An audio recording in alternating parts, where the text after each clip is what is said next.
Radhe Radhe, hello everyone, welcome back to our channel Manjalis vlog. আশা করি তোমরাও ভালো আছো আর আমিও ভালো আছি। তোমরা যদি চ্যানেলটা প্রথম দেখে থাকো তাহলে সাবস্ক্রাইব করে দিও আর ভিডিওটা ভালো লেগে থাকলে একটু লাইক করে দিও। আজকে ছিল হচ্ছে জন্মাষ্টমী, তো শুভ জন্মাষ্টমীর অনেক অনেক শুভেচ্ছা তোমাদের সকলকে। ভিডিওর প্রথমে আমি তোমাদের দেখিয়ে দিলাম আমার মাসি বাড়ি গোপুসোনাকে। এরপর আমি আমাদের বাড়ির ঠাকুরকে পুজো করব, সেই কারণে এখানে সবকিছু জোগাড় করে নিচ্ছিলাম। এছাড়াও গোপালের পছন্দের নাশপাতি, শশা এগুলোও ছিল, ওগুলো তোমাদের দেখানো হয়নি। তারপর দেখো এখানে মা ফুল তুলেও নিয়ে এসেছিল আর আজকে মা গঙ্গা স্নান যাবে, ওটাই তোমাদের দেখিয়ে দিচ্ছিলাম। আমাদের বাড়িতে যেহেতু গোপুসোনার কোনো মূর্তি নেই, সেহেতু আমরা এই পটটাকেই পুজো করি। সেই কারণে আমি আজকে ভাবলাম যে পঞ্চামৃত বানিয়ে গোপালের অভিষেক করব। তারপর দেখো যেমন কথা তেমন কাজ, তাই আমি পঞ্চামৃত বানিয়ে আগে গোপুর অভিষেক করলাম। তারপর গঙ্গার জলে অগ্র আর গোলাপ জল মিশিয়েও গোপুসোনাকে স্নান করিয়ে দিলাম। আর আমি কোনো বছর জন্মাষ্টমীতে এরমভাবে গোপুসোনার এই ছবিটায় অভিষেক করাই না, কারণ যেহেতু এই ছবিটা নষ্ট হয়ে যাবে সেই জন্যই। কেন জানি না আজকে আমার মনে হলো, তাই এরম করলাম। সবই হচ্ছে ভগবানের ইচ্ছে, তার ইচ্ছে ছাড়া তো কিছুই হয় না। মনে হয় আমার গোপুসোনা চেয়েছিল যে এভাবে যাতে আমি অভিষেক করি, তো সেই কারণে অভিষেক করে নিয়েছি। তারপর দেখো এখানে আমি গীতাও পড়ে নিলাম, ওটাই তোমাদের দেখাচ্ছিল বোন। আর এরপর মা আমাকে পুজোর সব জোগাড় আমার হাতে হাতে করে দিচ্ছিল আর আমি পুজোটা করে নিচ্ছিলাম। তো দেখো এখানে আমি গোপুসোনাকেও সাজিয়ে দিয়েছি ফুলে, তুলসী পাতাতে, এমনকি আরও সব ঠাকুরগুলোকেও সাজিয়ে নিয়েছিলাম। আজকে আমি, মা আর বোন তিনজন মিলে জন্মাষ্টমীর উপোস করেছিলাম। এই বছর নিয়ে আমার আর বোনে 4 বার হলো জন্মাষ্টমীর উপোস করা। তো মা এবছর উপোস করতে বারণ করছিল, কারণ মা বলছিল 3 বার তো হয়ে গেছে, তো এই বছর ঠাকুরের কাছে ক্ষমা চেয়ে নে, আর করতে পারবি না বলে। মা আমাদের কেন বারণ করছিল সেটা তোমাদের বলে দিই। আগস্টের 22 তারিখ থেকে হচ্ছে বোনের এক্সাম, আর আমার শরীরটা খুব একটা ভালো ছিল না, সেই জন্যই মা দুজনকে উপোস করতে বারণ করছিল। কিন্তু আমি আর বোন বললাম আমাদের যত যাই হয়ে যাক না কেন আমরা দুজনেই উপোস করব। তো সেই কারণে আমরা দুজনেই জন্মাষ্টমীর উপোস করেছিলাম। দেখো মা এখানে ধূপ জ্বালছিল আর এখানে বোন ফ্যানের হাওয়া দিচ্ছিল। আর আজকে ভগবান যতটুকু জুটিয়েছেন ততটুকু দিয়ে ভগবানের ভোগ লাগানো হলো। আর তোমরাও আজকে কে কে জন্মাষ্টমীর উপোস করেছো আমাকে অবশ্যই কমেন্ট করে জানিও। আর আমি ওই যে তোমাদের বললাম না যে আমরা এটা নিয়ে 4 বছর জন্মাষ্টমী করছি, কিন্তু প্রথম যখন জন্মাষ্টমী করেছিলাম সেই বছরই আমরা জন্মাষ্টমীর পুজোর অঞ্জলি দিতে পেরেছিলাম। তারপর পরপর 2 বছর দিতে পারিনি, গায়ে পালা হয়েছিল, আমাদের কাল অসুখ ছিল, সেই কারণেই। তো আবার এই বছর অঞ্জলি দিয়েছিলাম জন্মাষ্টমী পুজোর। তারপর দেখো তোমরা তো দেখতেই পেলে আমি নিচে পুজো করছিলাম। তারপর মা বললো তুই যা গিয়ে ওপরে বাবাকে পুজো করতে শুরু কর, আমি নিচের পুজোটা করে নিই। সেই জন্যই আমি ওপরে এসে এখানে বাবাকে পঞ্চামৃত দিয়ে স্নান করিয়ে নিলাম। তারপর গঙ্গার জল দিয়ে বাবাকে স্নান করিয়ে নিলাম। তারপর চন্দন পরিয়ে বাবাকে বেলপাতা দুব্ব দিয়ে ফুল দিয়ে সাজিয়ে ভালোভাবে পুজো করে নিচ্ছিলাম। এরপর আমি এখানে মা বৃন্দারানীকে পুজো করে নিলাম, সূর্যদেবকে পুজো করলাম, রাধারানীকে পুজো করলাম, আর পাশে ছিল মনসা গাছ, তো আমি মনসা মাকেও পুজো করে নিলাম। আর আজকে কি বলবো, দেখো উপোস করে মুখের অবস্থা দেখা করে, এমনিতে তো মুখটা ছোট, আরোই ছোট হয়ে গেছে উপোস করে। আর আজকে সারাদিনে যে কতবার খিদে পেয়েছি বলেছি তার ঠিক ঠিকানা নেই। অন্যান্য দিন একবার খেলেই সারাদিনে আর খিদে পায় না, আর যেদিন উপোস করবো সেদিন পেটের ছুঁচোগুলো ডন মারতেই থাকে।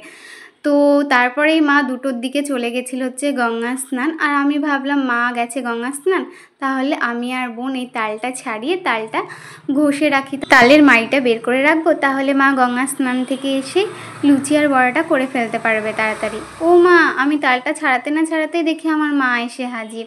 তো মা, মেসো আর মাসি গেছিলো টোটোতে করে গঙ্গা স্নান। ওরা 40 মিনিটের মধ্যেই গঙ্গা স্নান করে আবার বাড়িও চলে আসলো।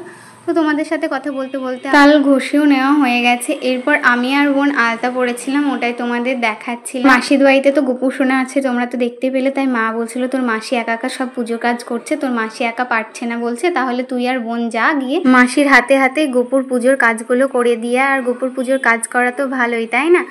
তো মাসিকে যেহেতু বৌদি কোনো হেল্প করে না পুজোর জন্য, সেহেতু মাসিকে একাই করতে হয় প্রত্যেক বছর পুজোর সব কিছু আয়োজন।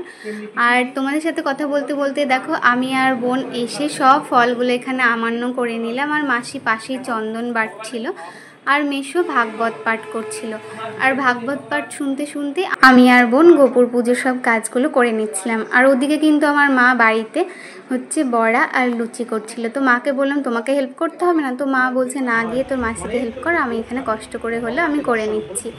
তো সেই জন্য দেখো এখন আমাদের ফলামান্য করেও কমপ্লিট হয়ে গেছে। এরপর দেখো গোপু সোনার জন্মদিনে তো বেলুন দিয়ে সাজাতে হবে তাই না, ওটাই কারোর মনে ছিল না, তো তারপরেই মাসি মনে করিয়ে দিল। এরপর মাসি আর বোন মিলে বেলুন ফোলাচ্ছিল, তো আমাকেও বলছিল ফোলাতে, বাট আমি উপোস করবার পর আমার একটু এনার্জি ছিল না যে আমি বেলুন ফোলাবো, তো সেই কারণেই বললাম আমি পারবো না। তো বোনও পারছিল না, বাট ও তাও কিছু না বলেও বেলুনগুলো ফুলিয়ে নিই। তো দেখো দেখতে দেখতে বোনেদের বেলুনও ফোলানো কমপ্লিট হয়ে গেল। আর এখানে বেলুনের কালারগুলো খুব একটা ভালো ছিল না, তাই বলছিল মেশো, বাট কি আর করা যাবে, আগে থেকে তো মনে ছিল না, না হলে অন্য দোকান থেকে ভালো কালারের বেলুন আনা যেত। এরপর বেলুন ফোলানোর পর দেখেছো তো বোন এখানে কিন্তু বেলুনও টাঙাতে শুরু করে দিয়েছে। এমন অনেক কাজ আছে যেগুলো আমি পারি না, কিন্তু আমার বোন অনায়াসে সেসব কাজগুলো করে নিতে পারে। বোন আর মাসি যে বেলুনগুলো সাজিয়েছিল, বেলুনগুলো আবার হাওয়াতে গোপালের ঘরে ঢুকে পড়ছে, সেই কারণে আমি আবার বলছিলাম যে গোপাল মনে হয় বেলুন নিয়ে খেলা করবে, সেই জন্যই গোপালের ঘরে ঢুকে যাচ্ছে বেলুনগুলো। আর এই যে পুচকেটাকে দেখতে পাচ্ছ, এটা হচ্ছে আমার মাসির নাতি, ওরা হচ্ছে যমজ ভাই, এটা কিন্তু ছোটটা, আরেকজন আছে ও হচ্ছে বড়। তো ছোটটাকে কৃষ্ণ সাজিয়েছিল, তোমরা দেখতেই পাচ্ছ কিউট কৃষ্ণ, আর আরেকজনকে বৌদি রাধা সাজিয়েছিল। তো এখন দেখো বোনের সাথে খেলা করছিল এখানে। এরপর বোনের সব বেলুনগুলো টাঙানো কমপ্লিট হয়ে গেছে, তারপর দেখো কেমন লাগছে দেখতে, আর রাত্রে লাইটিংটাও দিয়ে দিয়েছিল। এরপর আমি বাড়ি চলে এসেছিলাম সন্ধ্যা দেখাবো বলে, সে দেখছি মা লুচি ভাজা কমপ্লিট হয়ে গেছে, এখন মা বড়া ভাজছিল। তো বলে না যে লুচির ওপর তালের বড়া, এই যে সেরকমই ব্যাপার। তো জন্মে তো জন্মাষ্টমী করতে হয়, তো তোমরাও কি সবাই জন্মাষ্টমী করেছো আমাকে কমেন্ট করে বলো। এরপর দেখো সন্ধ্যা দেখানোর পর ঠাকুরকে লুচি বড়া মিষ্টি দিয়ে আমি ভোগও লাগিয়ে দিয়েছিলাম। এরপরেই চলে এসেছিলাম আমি গিরিধারী আখড়া। তো আমাদের পাড়ায় গিরিধারী আখড়াতেও গোপালের পুজো হয়, আবার আমার মার গুরুদেব মানে দাদুদের বাড়িতেও পুজো হয়, আবার মাসিদের বাড়িতেও গোপালের পুজো হয়। তো 3 জায়গায় পুজো হয়, আমি 3 জায়গায় যাই, তাই তোমাদেরও দর্শন করাতে নিয়ে চলে এসেছিলাম, তোমরাও দর্শন করে নাও। এরপর দেখো এসে দেখছি একটু বসার পরে দাদু আরতি করা শুরু করে দিল। এটা হচ্ছে আমার মার গুরুদেবের বাড়ি। তো একটু পরে আমরা অঞ্জলিও দিয়ে নিয়েছিলাম, তারপর প্রসাদ নিয়েও চলে গেছিলাম, আর মাসিদের বাড়িতে একটুখানি বসেছিলাম কারণ শরীরটা ভীষণই খারাপ করছিল। আর আজকে জন্মাষ্টমী করে কালকে রবিবারে তো আমার ভীষণই শরীর খারাপ ছিল, জ্বর, মাথা যন্ত্রণা, মাথা ঘোরা, পেটে লাগা। তো এরকম শরীর খারাপ মনে হয় আমার কোনো বছরই হয়নি উপোস করবার পর, এই বছরই প্রথম। আর আমরা কিন্তু খাওয়া দাওয়া করেছিলাম হচ্ছে রাত্রি 11টার সময়। তো দেখো এখানে মাসিদের বাড়ি এসে দুটো পুচকো কিন্তু জমজ বললাম না, দেখো ওরা 2 ভাই খেলা করছিল। তো মাসিদের বাড়িতে প্রসাদ না নিয়ে আমি বাড়ি চলে এসেছিলাম। তারপর বাড়ি এসেই দেখো মা এখানে প্রসাদ নিয়ে এসেছিলো, আর কত প্রসাদ। আর আজকে আমরা লুচি বড়া খাই না জন্মাষ্টমীর দিন, পরের দিন খাই। আর আমরা জন্মাষ্টমীর দিন শুধু ফল জলই খাই, আর পরের দিন সিধে দিয়ে এসে তারপরে লুচি বড়া ভাত এইসবই খাই। আর আমি বললাম আমার শরীর খারাপ, তারই এই মেডিসিনগুলো। তো চলো এই ভিডিওটা এই পর্যন্ত।